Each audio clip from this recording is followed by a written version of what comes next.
Hello,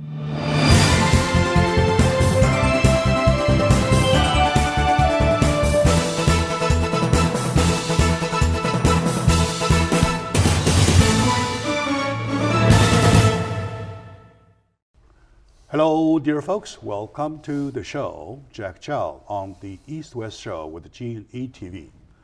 Today, we're still talking about the police enforcement issue.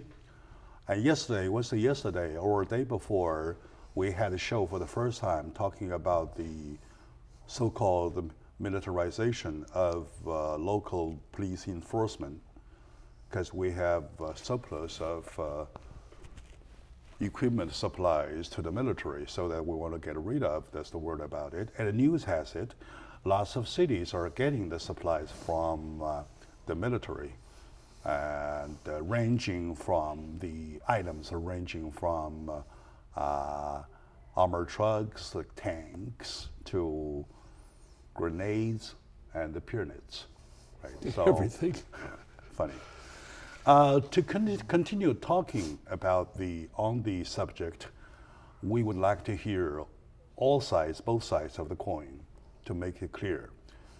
Yesterday, it was with Mr. Wild Chang, attorney at law, your favorite buddy.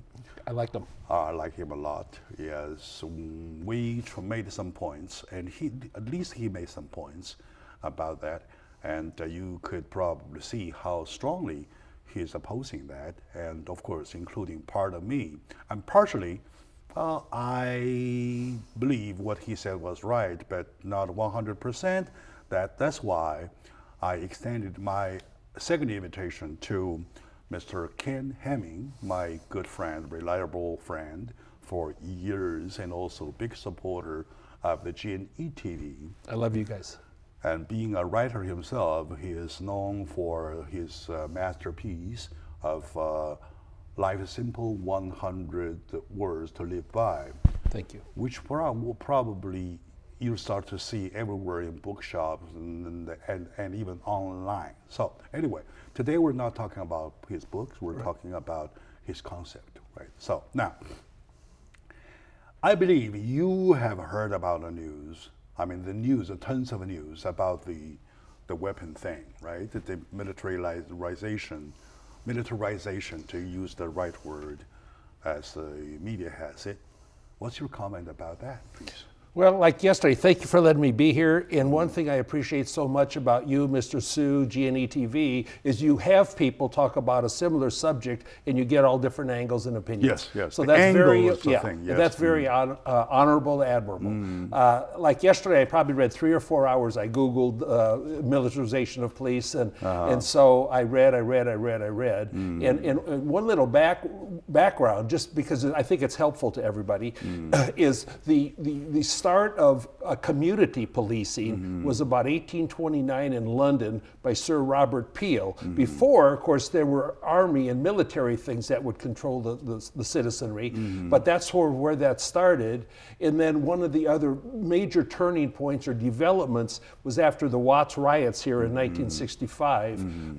Daryl Gates, who was a LA police inspector, sort of designed this idea for a SWAT team after a Marine special operations teams. All right. So, and then the SWAT thing, which I'm sure we'll get into, has been growing and growing in the terms of how many times they're called into use, and almost up to 80,000 times a year now, which I think we'll agree in many cases is maybe an overreaction, in some necessary. But my overall concept that I believe in my mind, is that you must be able, the police must be able to outgun the bad guys, okay? Because there's been instances like 10 years ago, 2 guys that were in full body armor robbed a bank in Van Nuys or in the Valley, and it took 45 minutes for the police that were outgunned because they had pistols and nothing good enough to do it, and they're shooting these guys and it wasn't hurting them.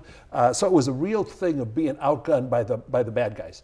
So we've got to have the outgun, we've got to have the the military, or not military, but the guns to successfully deal with things. And then one concept too is, none of us can conceive of how powerful a mob can be if they lose control of themselves. All right. And so we have to be able to control, so in your point, I know, is sometimes, the reaction might be an overreaction. And sometimes that's a mistake, obviously.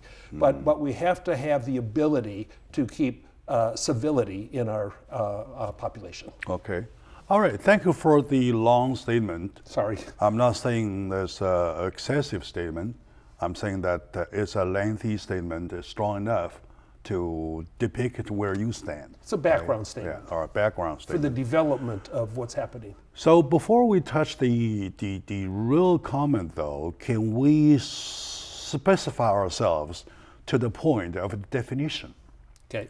I'm a man tend to like definition first every time try to touch an issue, right? Definition is who you are dealing with. People among the regular people, or bad people among the regular people. Correct. All right? Okay. If you're dealing with, say, ISIS, if you're dealing with terrorists, yes, sir. If you're dealing with the enemies, such as in World War I, World War II, right, or even back then, 1800, World War would span, sure, right? Right. So, or during the Civil War, whatever. Yeah. So we have to make sure there's a clear distinction between wartime and peacetime, number one. And number two, even during the peacetime, you have to make sure that you understand that you are dealing with people. Yes, sir. Bad ones among regular people. Yes, sir. In certain cases, bad ones can be very bad, can be super bad, or you ask for National Guards as current emergency case. Correct. And you ask for military support as emergency case, as a particular case. You don't normally equip yourself as army instead of police enforcement, right? Yes. So now, my second definition is that an army is called the military. Yes, sir. Am I right? Yes. Okay. Policing is called enforcement. What enforcement? Law enforcement. Your job is to enforce laws. So by playing around with these words, I try to stick to the word definition. The definition for police. What are they? Can we find a definition for police? I think so, because see, enforcement, I would soften that even to community policing. That was the whole big thing, and it still is. Community policing, where I've grown up in America here, and I remember the good old days when the police were on beats, and they'd walk around with their little nightstick, and they'd say hi to all the little stores and all to the people, and they were part of the community, often lived in the community. Oh yeah, good. And good. so that was. Don't we all miss those days? Well, I miss those days, yes. And then what those days are gone? Well, and here's why I think they're gone. Yeah. They shouldn't be gone as far as they are. But like when I grew up, say from 12 to 22, if there was ever arguments among people, they'd use their fists and fight or something, or kick each other, okay? Then it sort of evolved into where people start using knives. Then it evolves to start using pistols, and now they've got AK, automatic weapons. Let me tell That's you the one problem. thing, my own experiences. Yes, sir. Exactly how I felt. Yesterday at lunch, I went to In-N-Out. Yes, sir. All right. There's the black and white there on the parking lot. Yeah. Two officers standing there eating their hamburgers. Yes, sir. Right. And I parked next to them, and I bought my order, and I was waiting. While waiting, I thought of my cigarette. Yeah. Right. Exactly at the moment when I approached to my pocket for a cigarette, Wow. I stopped. Right. I said, oh my God, should I be mistaken as taking pistols out of my pocket? You know what? I put it out, I put it that way, and I went away from them. Yeah. All right, of course, during the whole process, when I was doing the brainstorm though, Right. they did not react anyway. Right. But they were still doing their hamburger. Yeah. The fact is, a man like me, right, peaceful, Or me, as yeah. peaceful as me, As can be. right, as friendly as I could be, Yeah. as me, even had that kind of fear to stop taking a cigarette out of the pocket. What does it mean? I think, well, number one, I think it means you're cautious and intelligent, okay? Because a quick move or something, Why should I be that kind of intelligent? you shouldn't need it, and they 99% out of, I mean, they're not going to react, but like I'm always But I was very under the careful. fear. I was under the impression that, oh my God, they might take that as an action of taking guns out. Okay, well, I would never be under might fear. get shot. I would never be under fear, but I would always be under caution not to try to alarm others. And not just police, other people too. Now, okay, Yeah. number one, I knew I did the right thing. Yeah.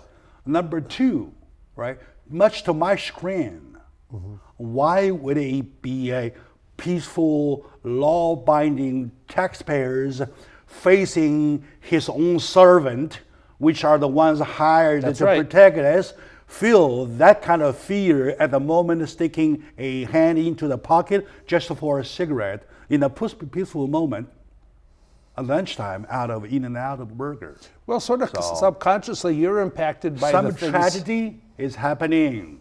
I tell you this, please, my friend. Let's take a short moment out. When we come back, probably we'll chew a little bit. We'll chew a little bit about the moment, the critical moment, or the exact moment that I had the brainstorm. Right? Yeah. Okay.